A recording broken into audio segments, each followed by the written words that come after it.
Welcome.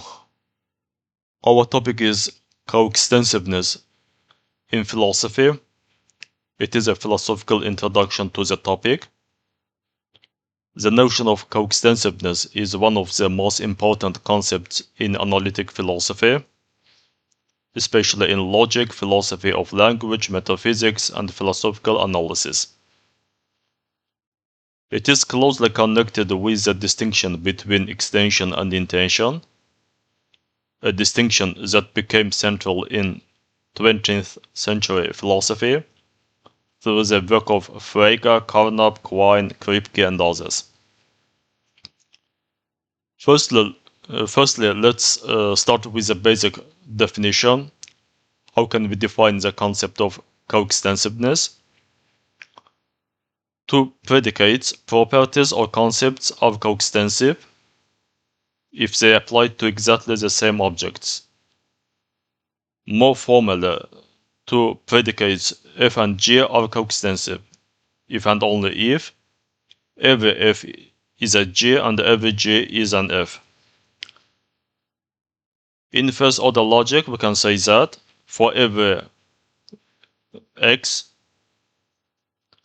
is f if and only if x is g. You can see the formal expression of this saying on the screen below the philosophy of language. And what does it mean? This means that the extensions of the two predicates are identical.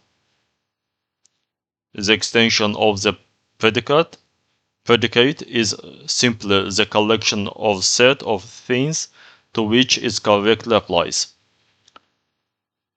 And we can use several examples in order to clarify this basic definition.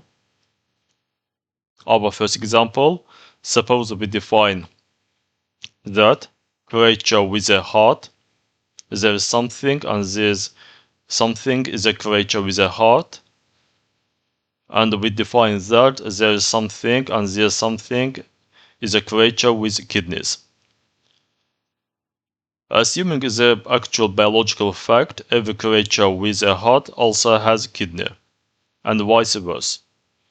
Then, the predicate has a heart and has kidneys are coextensive, because they are true of exactly the same individuals. Okay, again, in the language of first order logic, we can say that for every x is h if and only if x is k. In other words, we have got two predicates here. Predicate x is h, that is, has a heart, and predicate 2, it is x is k, that is, has kidneys. And in this context, we have got two extensions. Extension 1, it is related to the extension of h, all things that have hearts. And our second extension, which is related to the extension of k, all things that have kidneys. If these two sets are identical, the predicates are coextensive. However, they obviously do not mean the same thing. This illustrates a fundamental philosophical lesson. Coextensiveness does not imply synonymous. We should always remember this aspect. Okay, our example 2, consider triangle and three-sided polygon. These are also coextensive. Many philosophers would also say they are analytically equivalent because they express the same concept. Here we have not merely coextensiveness, but conceptual identity. And by this way, we can analyze coextensiveness and identical meaning. In other words, we should say that coextensiveness is not identical with the concept of identical meaning. How can we distinguish them? Analytic philosophers constantly distinguish same extension and same meaning. For example, morning star and evening star refers to the same object, the planet Venus. Likewise, creature with a heart and creature with kidneys have the same extension. Yet, neither pair has got the same meaning, and Frege used precisely these kinds of examples to distinguish reference from sense. And you may ask me, why is coextensiveness philosophically important? A very interesting question. Because many proposed philosophical analyses succeed extensionally but fail intentionally. Suppose someone proposes that knowledge is a justified true belief. Before Goethe, philosophers believed that knowledge and justified true belief were coextensive.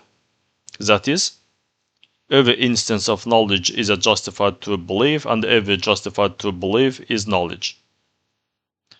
As is known, Goethe showed that this is false. There are justified true beliefs that are not knowledge. Thus, the proposed analysis fails because the two concepts are not actually coextensive. However, we should remember the following. Coextensiveness is necessary for a successful philosophical analysis, but it is often not sufficient. In other words, coextensiveness is philosophically important because conceptual analyses are expected, at a minimum, to be extensionally correct. That is, the analysis must apply to exactly the same cases as the concept being analyzed. However, analytic philosophers have long argued that extensional agreement alone is insufficient. A successful analysis must also explain the meaning or nature of the concept, not merely coincide with it in extension. Okay, what's about coextensive properties? What can we say about this matter? The notion also appears in metaphysics. Suppose we consider being a creature with a heart and being a creature with kidneys. These properties are coextensive in the actual world, but they could come apart in another possible world. For example, imagine creatures with artificial hearts, but natural kidneys. Then the properties are no longer coextensive. Kripke and Putnam used considerations like these to show that actual coextensiveness does not establish identity of properties. And by this way we can distinguish necessary coextensiveness from contingent coextensiveness, and analytic philosophers distinguish this carefully. First, it is contingently coextensiveness. How can we explain this concept? Two predicates happen to have the same extension in the actual world. For example, as we have said before, creature with a heart and creature with kidneys. They might differ in another possible world. Therefore, they are not necessarily coextensive concepts or predicates, if to be exact. But necessarily coextensiveness, what can we say about this matter? Their extensions coincide in every possible world. For example, triangle and three-sided polygon. And many philosophers regard these as necessarily coextensive because they express the same geometrical concept. And our next consideration may be realized in the domain of philosophy of language. Therefore, we can analyze coextensiveness in philosophy of language. Coextensive in philosophy of language. A predicate has an intension, that is its meaning of mode of application, and extension, that is the object's the objects it applies to, and two predicates may therefore have different intensions but identical extensions. This distinction explains why substitution of coextensive expressions can fail in intentional context. Consider the following statements. Our statement 1, ancient astronomers believe that the morning star appears before sunrise. And statement 2, the morning star is the evening star. Both are Venus. It does not follow that ancient astronomers believe that the evening star appears before sunrise, although morning star and evening star refer to the same object. They present it under different modes of presentation. Or we can say that although morning star and evening star refer to the same object, they present it under different senses. Or another example, suppose someone knows that 4 is the smallest composite number. Since the smallest composite number equals to the 2 plus 2, it does not follow that the person knows that 2 plus 2 is the smallest composite number. Again, coreferential expressions need not be interchangeable in epistemic context. Okay, we can also discuss predicates and properties because in analytic philosophy the distinction between predicates and properties is subtle but important. A predicate is a linguistic expression, something that belongs to a language. But a property is what the predicate expresses or denotes, if there are such entities. For example, predicate is red. For example, we can say that X is red. In this statement, is red is a predicate. But property is redness. Similarly, predicate is wise. For example, we can say that Aristotle is wise. Here is wise is a predicate, but the property is wisdom. Many philosophers, especially realists about properties, distinguish the linguistic item from the property itself. Others, such as nominalists, deny that properties exist as entities, independent of language or thought. Coextensiveness can be predicated of both predicates and properties, but the notion is defined more fundamentally for predicates or concepts, because extension is a semantic notion. In fact, it touches on an important distinction between semantics, the study of language, and metaphysics, the study of reality. As is known, extension is originally a semantic notion. The term extension comes from logic and semantics.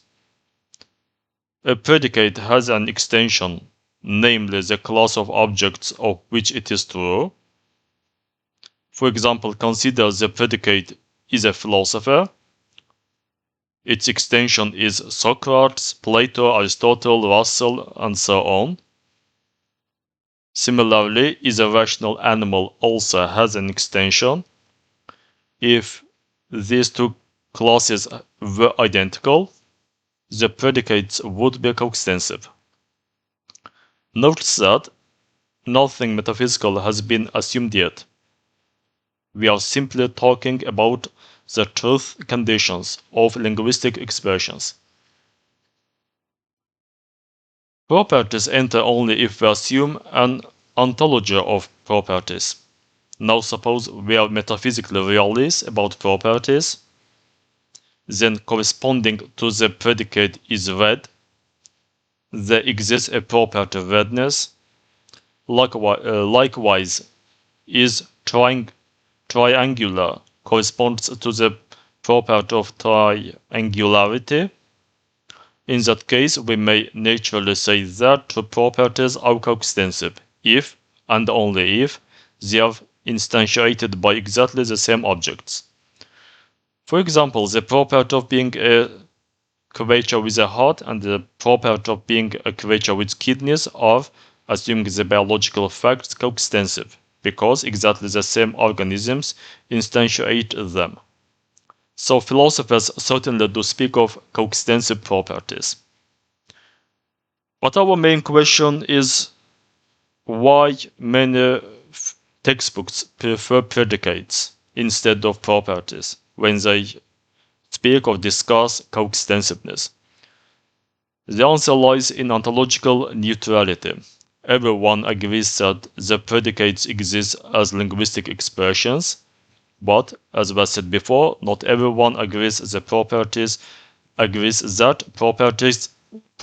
exist as entities. Okay, that's all for today's discussion. Thank you for watching. If you have got any questions, you can address them. I'll be very happy to answer them. Thank you for watching.